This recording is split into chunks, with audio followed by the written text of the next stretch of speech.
Você já imaginou o que aconteceria se um furacão acontecesse no Brasil? Será que estamos preparados? Teríamos chance de sobreviver? Será que morreria muita gente? É realmente possível acontecer um furacão no Brasil? Venha comigo e eu te mostrarei. Primeiro, por que não acontece furacão no Brasil?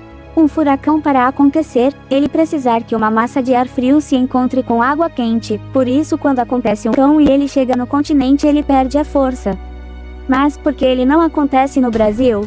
Segundo a BBC News Brasil, as condições de ocorrência de um furacão no Brasil são mínimas, caso não haja influência das mudanças climáticas. E quais são essas condições? Bem, primeiro, para um furacão acontecer é necessário que as massas de água dos oceanos e mares apresentem temperatura acima de 27 graus Celsius, e também é necessário um cisalhamento do vento, que nada mais é que a variação da corrente de vento, ou seja, as possíveis mudanças na velocidade e na direção dos ventos num determinado percurso. O Brasil não tem essas condições. A temperatura do mar do Brasil não passa de 26 graus Celsius, normalmente a porção mais quente do mar, encontra-se no litoral nordestino, mas não é quente o suficiente para alcançar a média necessária. E o cisalhamento do vento é de rara ocorrência nos países muito próximos à linha do Equador, o que é o caso do Brasil. 2. Você sabia que já aconteceu um furacão no Brasil? Bem ao contrário do que muitos pensam, já sim, aconteceu um furacão no Brasil. Como eu já disse, o fenômeno se forma em oceanos tropicais e subtropicais. E região que mais tem probabilidade de acontecer um furacão é a região sul, já que o fenômeno tende a migrar da região mais quente para as mais frias. E em 2004, ocorreu o furacão Catarina. Vale ressaltar que muitos dizem que a classificação da tempestade não foi o suficiente para ser um furacão, mas muitos estudiosos confirmam que essa tempestade é sim um furacão. A Catarina atingiu a região costeira dos estados do Rio Grande do Sul e de Santa Catarina e representa um caso raro no país. Os ventos formados por ele alcançaram 180 km por hora e deixaram rastros por cerca de 40 cidades.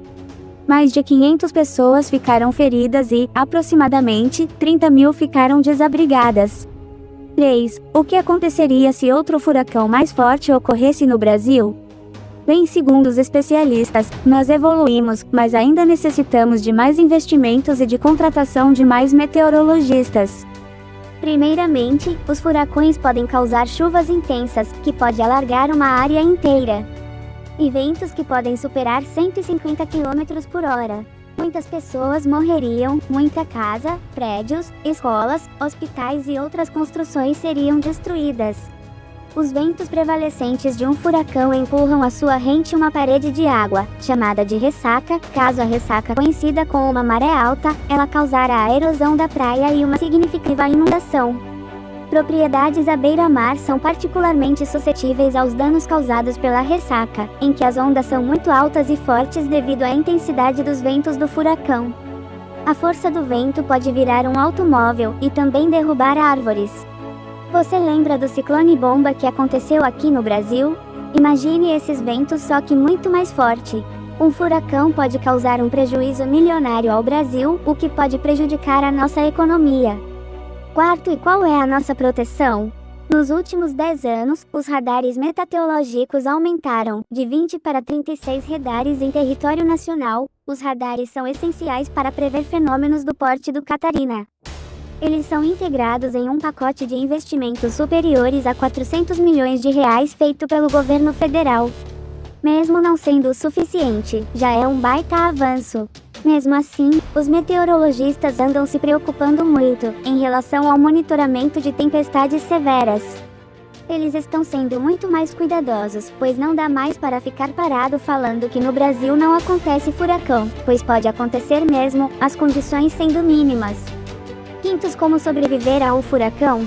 É recomendado que você vá a um abrigo, pode ser um lugar bem resistente, se não der, fique em sua casa. Feche as janelas, o maior risco em um furacão é o de detritos voando ou de vidro quebrado. Para se proteger ainda mais, procure deitar no chão abaixo de algo resistente, como uma mesa. A água e a energia elétrica representam risco de morte elétrica durante um furacão. Desligue o disjuntor principal e os eletrodomésticos grandes se ficar sem luz ou estiver correndo risco de ser atingido por uma enchente. Procure não usar aparelhos elétricos, o telefone ou o chuveiro. Fique em um local fechado o tempo todo, mesmo que pareça calmo. O clima em um furacão pode ficar moderado e piorar rapidamente, ainda mais se você estiver passando pelo olho dele. Muita coisa pode acontecer durante um furacão grave. Você pode entrar em perigo por causa da maré da tempestade, ser ferido por detritos ou enfrentar outra emergência médica. O que fazer nesses casos? A menos que esteja sob ameaça de enchente, é melhor ficar em casa e abrigado. Os ventos e os detritos que voam podem ferir ou até matar você. Tente ligar para a emergência se você ou alguém da sua família estiver correndo perigo de vida, mas lembre-se de que o telefone pode não funcionar e os serviços de emergência talvez não estejam disponíveis. Milhares de ligações não foram atendidas durante o furacão Katrina, por exemplo. Use os recursos que tiver. Trate as feridas como puder, se tiver, com um kit de primeiros socorros. Se conseguir falar com a emergência, eles poderão pelo menos orientar você sobre como agir. Veja se é seguro sair do abrigo. Não saia até receber uma confirmação oficial. Ventos mais fracos podem indicar apenas o perigoso olho do furacão, que será seguido por mais ventos fortes. Pode levar horas até que um furacão passe.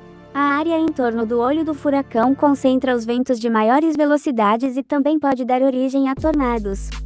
Espere pelo menos 30 minutos depois da passagem do olho do furacão antes de entrar em cômodos com janelas. Mesmo nesse momento, você deve tomar muito cuidado, pois nesse ponto, ainda há uma boa chance dos detritos quebrarem os vidros. Tome cuidado até depois da confirmação oficial. Haverá muitos perigos, como árvores, fios e linhas de energia caídas. Não se aproxime de nenhum desses fios. Ligue para a companhia de fornecimento de energia ou para a emergência para pedir ajuda. Fique longe dos locais alagados também. Tome muito cuidado se precisar entrar em um espaço alagado, pois pode haver detritos escondidos ou outros perigos. Você, deixe o like, e obrigado por assistir até aqui, a gente se vê. Tchau!